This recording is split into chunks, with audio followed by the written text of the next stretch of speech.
आज यो हाम्रो अर्ध वार्षिक समीक्षा कार्यक्रम धेरै कुराहरू उठ्यो र यो समीक्षा कार्यक्रममा अलिकता समीक्षाको विवरण सही छैन भन्ने मैले पनि महसुस गरेको हो र सही छैन र यसमा त्रुटि कसबाट भयो कहाँबाट भयो भन्ने कुरा भन्दा पनि जिल्ला समन्वय समितिले अथवा जिल्ला समन्वयले यो डाटा सङ्कलन गर्दै गर्दा विवरण सङ्कलन गर्दै गर्दा अब आइन्दा हरेक गाउँपालिकालाई हरेक कार्यालयलाई यति दिनभित्र अथवा हामीलाई चैत 15 गते भित्र चाहियो भने चैत 10 गते भित्र तपाईले तपाईको कार्यालयको विवरण लिएर तपाई समन्वयमा आउनु होला भनेर जान्नुपर्ने हुन्छ। अब यहाँबाट फोन गर्यो कुन शाखाकोलाई कसलाई फोन गर्यो के भन्यो त्यसैले यो सही विवरण छैन। त्यसैले अब यसलाई सुधार्नको लागि यो बाटो पहिलाउनु पर्ला भन्ने लाग्छ। धेरै कुराहरू तलमाथि छन्। सुनगढी गाउँपालिकाको 70 वटा विद्यालय छ। अब मेरो गाउँपालिकामा जम्मा 29 वटा भन्दा विद्यालय नै छ। शिक्षकको संख्या र विद्यालयको संख्या तुलनामा गर्दा 2 जना 2.5 जना विद्यार्थी एउटा शिक्षक बराबरको समीक्षामा उल्लेख छ। त्यसो हुनाले धेरै कुराहरू फरक देखियो। मैले प्रमुख जिल्ला अधिकारीज्यूलाई सम्बोधनै गर्न बिर्सेँ। सरी सम्बोधन गरिस भर्खर नुवाकोट आउनुभएको भएर यस्तो भएको होला र यसरी त्रुटिपूर्ण समीक्षा गर्नुहुन्न र हरेक गाउँपालिकाले हरेक कार्यालयले आफ्नो कार्यालयको काम नराम्रो होस् भनेर कुनै कसैले पनि चाह हुँदैन। अब धेरै कुराहरू सबैले आफ्नो प्रगति राम्रै होस् भन्ने सोचेकै हुन्छन्, त्यही ढङ्गले काम गरेकै हुन्छन्। हुन त यहाँ धेरै कुराहरूले साथीहरूले कुरा धेरै उठाइसक्नुभयो। यो बेरोजीको सम्बन्धमा एउटा ठुलै हङ्गामा मचिन्छ, यो देशैभरि मचिन्छ। खास बेरोजी के हो त? बेरोजी एउटा असुल पोहोर गर्नुपर्ने, अर्को सैद्धान्तिक बेरोजी। सैद्धान्तिक बेरोजी भनेको के हो? नियम सङ्गत नगरिएको कार्यलाई, नियम सङ्गत नगरिएको कुनै पनि कामलाई अनियमितता भनिन्छ र नियम सङ्गत नगरेपछि अनियमितता हुन्छ, त्यो भ्रष्टाचार होइन। फेरि त गाउँपालिका अध्यक्ष तेरो गाउँपालिकामा यति बेरोजी आछ त्यो भ्रष्टाचार होइन भन्ने। यो चाहिँ एउटा के भएको छ भने हरेक गाउँपालिकामा त्यहाँ काङ्ग्रेसको अध्यक्ष भए एमालेलाई मसला, एमालेलाई अध्यक्ष भए माओवादीलाई मसला, माओवादीकोलाई भए काङ्ग्रेसलाई मसला बन्न पुगेको छ। तपाईँको एउटा सानो योजना चाहे 1 लाखको भन्नुहोस् चाहे 1 करोडको भन्नुहोस्, 4 वटा शाखाबाट त्यो काम तामिल हुन्छ। अझ ऊ हो त निर्माण व्यवसाय भन्यो भने 5 वटा पनि भयो। तपाईँको बिल भाउचर प्राविधिक शाखाले तय गर्छ, योजना शाखाले रुजु गर्छ, लेखा शाखाले प्रतिवेदन आइसकेपछि लेखा शाखाले हेर्छ, प्रमुख प्रशासक र लेखाबाट भुक्तानी हुन्छ। त्यहाँ एउटा नागरिकतामा तलब नागरिकता फाइलमा राख्ने विषय पनि बेरोजी आउँछ। एउटा 2टा निर्माण व्यवसायको मध्येमा एउटाको ठेकाको प्रतिलिपि कुनै पनि प्रतिवेदन पेश गर्न पर्यो भने बेरोजी आउँछ। त्यो सैद्धान्तिक भएन, नियमित भएन, नियम सङ्गत भएन भन्ने मात्रै हो। तर अघि मैले भने जस्तो यो देशैभरि यही खालको स्थिति सिर्जना छ। एकले अर्कोलाई खुइल्याउने मात्रै हो। अब हामीले समीक्षा गर्छौँ। समीक्षा नै सबभन्दा ठुलो महत्त्वपूर्ण हो त होइन नि? खुरुखुरु काम गरे भइहाल्यो नि। समीक्षा गर्नु भनेको र मेरो तर्क तपाईँहरूलाई नपत्न पनि सक्छ। कुरो राम्रो काम गरे त विवरण पेश भइहाल्छ। तपाईँको समीक्षा भनेर मैले यो काम गरेँ भनेर फेसबुकमा वालमा टाँसे जस्तै फेसबुकको प्रचार प्रसार त उस्तै लाग्छ मलाई त। कुरो काम गर्दा भइहाल्यो। त्यसकारण फेरि बेरोजी भनेको तपाईँको अहिले आएका गाउँपालिकामा भएका बेरोजी, कार्यालयमा भएका बेरोजी, गाउँपालिका रहेको बेरोजी 46 सालमा गाविस भएदेखिको बेरोजी थुप्रेर बसेको छ। यो सबै गाउँपालिकाको सुनिगढीको कुरा गर्नुहुन्छ तपाईँहरू भने 4 गाविस मिलेर गाउँपालिका बनेको छ, त्यहाँदेखिको बेरोजी छ। अनि मसला भएको छ। अनि मेरो त नुवाकोटको पत्रकारहरूले लेख्दा थागेर झाइतिर लेख्न थालेछ। कुराहरू साध्य हुन्छ। त्यसो हुनाले अर्को अब असुरु परै भन्ने चाहिँ भ्रष्टाचार नै हुन्छ। त्यो खान नहुने पैसा खाएको हुन्छ। त्यसो भए हुनाले त्यस्ता असुरु पर त 1 वर्षमा कार्यालयले हरेक जनप्रतिनिधिको कर्मचारीको सबै असुरु पर गरेर सबै गाउँपालिकाले आफ्नो हिसाब तामेल गरेर राखेकै हुन्छ। त्यस कारण यो एउटा मसला मात्रै हो भन्ने लाग्छ। अनि अर्को कुरा यहाँहरूलाई अब म तपाईँहरूले पचाउन कति सक्नुहुन्छ? बेरोजीकै बारेमा तपाईँहरूले राम्रोसँग भन्नुभयो भने प्रमुख जिल्ला अधिकारी पनि हुनुहुन्छ, उहाँ तिहारको नुवाकोटको प्रमुख पनि हो। तपाईँहरूले पचाउन सक्नुहुन्छ भने बेरोजीको बारेमा हामी पहिलो कार्यकालमा 2074 सालमा निर्वाचित भएर आयौँ। 74, 75 भयो। 76, 77मा नगरकोटमा नुवाकोटका, रसुवाको र धामीको सम्पूर्ण गाउँपालिका अध्यक्ष, लेखा प्रमुख र प्रशासकीय प्रमुखलाई 7 दिनको ट्रेनिङ दिएको थियो। यो भयो भने बेरोजी आउँछ भनेर अख्तियारको प्रमुख अनि लेखा निर्देशक महानिर्देशकले चाहिँ 4 दिनसम्म चाहिँ ट्रेनिङ दिइरहेको थियो, हामीलाई पढाइरहेको थियो। 5 दिन भएको थियो। अनि अन्तर्क्रिया तपाईँहरूको छलफल केही छ भने ल्याउनुहोस् भनेर भन्नुभयो। अनि मलाई चाहिँ अब भर्खर गाउँपालिका अध्यक्ष पनि जिते के न होला भन्ठाने हो कि अब मलाई एउटा रन्का छुट्यो र 5 दिनसम्म पढियो। अनि मैले के भने तपाईँहरू यसो गर्नुहुन्छ उसो गर्नुहुन्छ, यस्तो त्यस्तो दुनियाँ किसिम गरेर पढाउनुहुन्छ। आज 5 दिन भयो पढाउनु भएको। भ्रष्टाचार यसरी हुन्छ, यसरी गर्नुहुन्न भनेर पढाउनुहुन्छ। नुवाकोट जिल्लाको, मलाई रसुवा र धामी थाहा छैन, नुवाकोट जिल्लाको सम्पूर्ण गाउँपालिकाबाट 3 लाखदेखि 12 लाखसम्म पैसा उठाएर लिएर गएको छ तपाईँको कर्मचारीले, लेखा परीक्षण गर्नेले। ल अहिले यहाँ बोलाउनुहोस् ढोका थुनेर कुराहरू भनेर भनेको त्यो मान्छे थरथर कामिरहेको थियो। त्यहाँ कस्तो खालको वातावरण सिर्जना भयो, यसरी नै हलमा सबैजना बसेको। त्यतिकैमा पञ्चकन्याका गाउँपालिकाको अध्यक्ष रमेशजीले खै सूर्यगढीले पनि हाम्रो पनि सूर्यगढीले दिया भयो थियो, के जान्नु, नत्र हामीलाई त थाहा छैन भनेर उहाँले बोलिदिनु भयो। त्यसपछि विद्युत नगरपालिकाको मेयरले के भनिदिनु भयो, नुवाकोट जिल्लाभरिको लेखा परीक्षण त सूर्यगढीले पो गर्नु रहेछ भनेर भनिदिनु भयो। अब म त फसिसकेँ।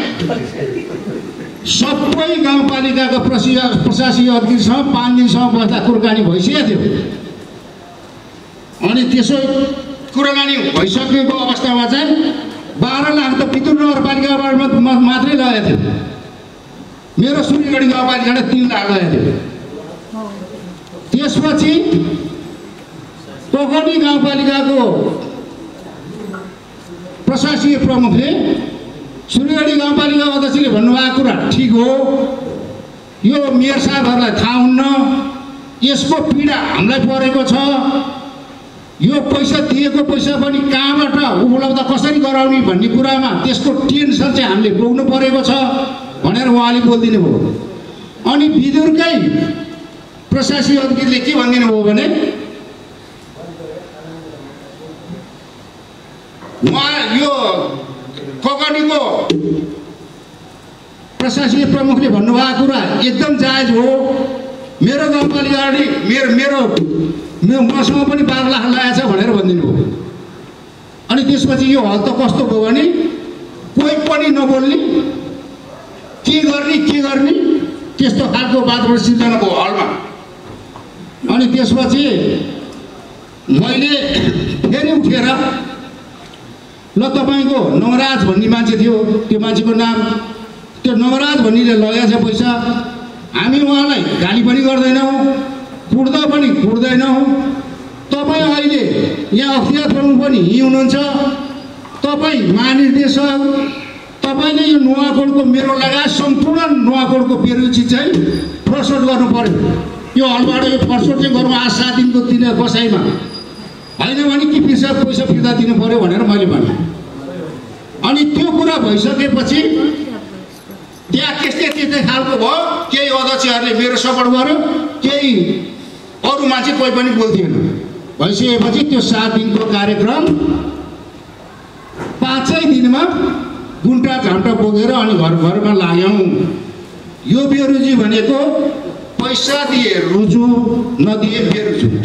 तपाईँहरूले पचाउन सक्नुहुन्छ भने चाहिँ मेरो आफ्नो हिसाबमा त्यसो भए हुनाले धेरै कुराहरूको अप्ठ्यारो छन्। पैसा सुरुका दिएको हुँदैन, पैसा दिएको भरपाई गरेर गरिए हुँदैन। त्यस्तै बेलामा हामी जनप्रतिनिधिहरू, हामी कार्यालय प्रमुखहरू एकताबद्ध भएर यसलाई न्यूनीकरण गराउनु सक्नु भनेको चाहिँ ठुलो कुरा हो। अब तपाईँहरूलाई लाग्ला यो अहिले पनि धेरै कुरा दलका साथीहरूले धेरै कुराहरू उठाउनु भयो नि, दलका साथीहरूले धेरै कुराहरू उठाउनु भयो। यो हामी दलीय व्यवस्थामा छौँ, एकले अर्कोलाई गाली नगरी निर्णय लाग्दैन। तपाईँले सांसद गतिविधि हेर्नुहुन्छ नि, औँला ठडे आएर त चोर, तैँले यति खाइस्, मैले खाना पाएन भनेर कराएको दिन सबै दिने हामीले देखिरहेको। त्यसो हुनाले हामीलाई के सिकायो अहिलेको प्रणाली, शिक्षा प्रणालीले भने मलाई लागेको कुरा चाहिँ भने हाम्रो शिक्षा प्रणाली सिपमूलक भएन, औद्योगिकमूलक भएन, रोजगारमूलक भएन।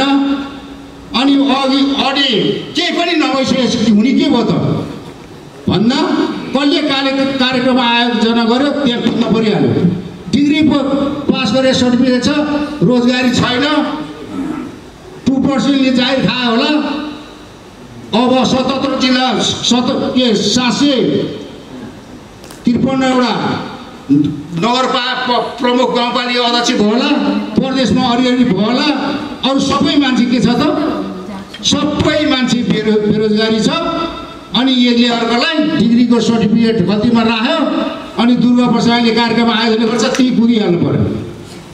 त्यसकारण समस्या यो हो। अब हामी जनप्रतिनिधि, तपाईँ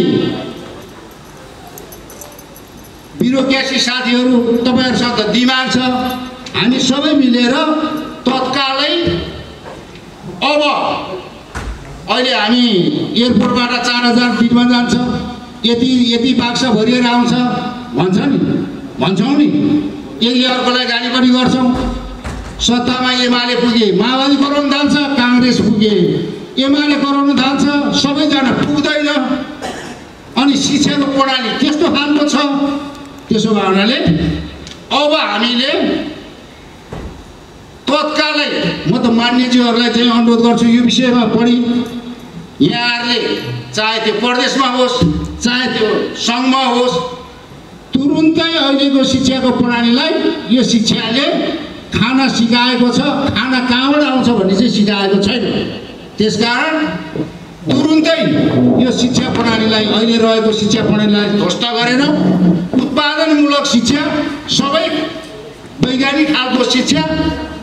मैले तपाईँहरूलाई अलिक समय लिन्छु, अलिक टाइम छ, मलाई पनि टाइम छैन, भोलि पर्सि फेरि भेट हुँदा भनौँला।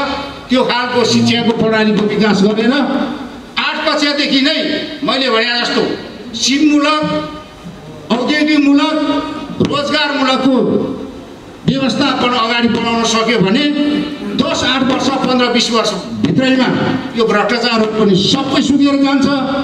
सबै मान्छेले काम पनि पाउँछ, सबै मान्छेसम्म चेतना पनि बढ्दै जान्छ, सबै कुराहरू चाहिँ सङ्घिएर जान्छ भन्ने लाग्छ। र त्यसो भएर मान्यज्यूहरूलाई आजको प्रमुख अतिथि सबै मान्यज्यूहरूले चाहिँ यो कुराहरू तपाईँहरूले आफ्नो ठाउँमा आफ्नो थलोमा उठाउँदै यस त्यो किसिमको चक बसाल्दै अगाडि बढ्यो भने हामी सुध्रिन्छ। होइन भने एकले अर्कोलाई गाली गर्ने, यही खालको प्रगति गर्ने, औलो ठडा पर्ने, तँ चोर भन्ने, तँ फटा भन्ने, म चाहिँ राम्रो भन्ने। आखिर राम्रो चाहिँ त्यसो हेऱ्यो भने धेरै पाइँदैन, यस्तो खालको अवस्था हो। यही कुरामा मैले यहाँहरूलाई अनुरोध गरेँ र यो यहाँ अघि प्रगति विवरणको यहाँले कुरा गर्नुभयो, यो कुरा तपाईँहरूलाई थाहा छ। अघि दलीय साथीहरूले सबैले उठाउनुभयो 15% मात्रै प्रगति। आज यहाँ चैतको कति भयो? यो पुष मसान्तमा को मात्रै विवरण हो। तपाईँको कतिपय शर्तको पैसा चाहिँ खर्चै गर्न नसक्ने, खर्चै गर्न नहुने, खर्चै गर्न नमिल्ने त्यस्तो खालको शर्तको पैसाहरू चाहिँ काम हुँदैन, त्यो पैसा फिर्ता भएर जान्छ। गाउँपालिका प्रगति विवरण देखिँदैन। र आज भर्खर तपाईँले यहाँ 14-15%को कुरा गर्नुभयो। अब अहिले चैत छ, वैशाख जेठ, यो त्यही बेलामा काम गरे, त्यही बेला भत्काउने कुराहरू पनि गर्नुभयो तपाईँहरूले। काम सबै भइसकेको छ, सबै गाउँपालिकामा भइरहेको छ। पुँजीगतको समानीकरणको पैसाहरू आउने जति पैसा भएका पैसाहरू तपाईँहरूलाई फ्ल्याट भनिदिनलाई यो प्रगति विवरण शून्य भयो भने तपाईँको अर्थ मन्त्रालयले पठाएको सिलिङ पहिलोमा 10%, 15%, दोस्रोमा 10%, 15% कुनै पनि गाउँपालिकामा आएको छैन। गाउँपालिकाले आयोजना बजेट भाषण असार 10 गतिभित्र लिएर आएर कार्यक्रम योजना लागू गरिसकेको छ, पैसा आयो। प्रगति विवरण तपाईँहरूले भन्नुभयो समीक्षा गर्नुभयो, प्रगति विवरण देखिएन। पैसा छैन, कहाँबाट प्रगति विवरण आउँछ? तपाईँलाई कहाँबाट देख्छ प्रगति विवरण? तपाईँहरू पनि गाउँपालिकामा गएर जनप्रतिनिधि भएर चुनाव जितेर आउनु नआउने तपाईँले प्रगति विवरण त्यही बेला तपाईँ आफैले देख्नुहुन्छ। त्यसो भए सुन्ने कुराहरू छ नि, तपाईँहरूले यो कुरा यसरी सोच्नु पर्यो। फेरि तपाईँहरू जानै सक्दैन भन्ने मेरो तर्क चाहिँ होइन है, गलत नबुझ्नु होला। त्यसो भए हुनाले आज चैत वैशाख जेठ असार 3 महिना बाँकी छ। 3 महिना अगाडिको विवरण छ, सबैको प्रगति भइसकेको छ, सबै गाउँपालिकाको भइसकेको छ। पैसा भए काम नगरिकन हात मानेर जनतालाई तलतिर आवश्यकता परिपूर्ति गर्छु भनेर रुवाबासी गरेर आएर चुनाव लड्या मान्छेले काम गर्दैन, काम गरेपछि प्रगति विवरण भइहाल्छ। त्यसो भए त्यसो होइन। त्यसकारण अघि मैले भने जस्तै यो प्रदेश पनि यस्तै हो, सङ्घमा पनि यस्तै हो, र यो गाली गर्ने तरिका पनि यस्तै हुन्। त्यसो हुनाले शिक्षा प्रणालीको विकास गर्नुपर्छ, सबैको ध्यान त्यता जानुपर्छ भन्दै मेरो आफ्नो छोटो भनाइ अन्त्य गरेँ। हस्त सबैलाई नमस्ते, धन्यवाद।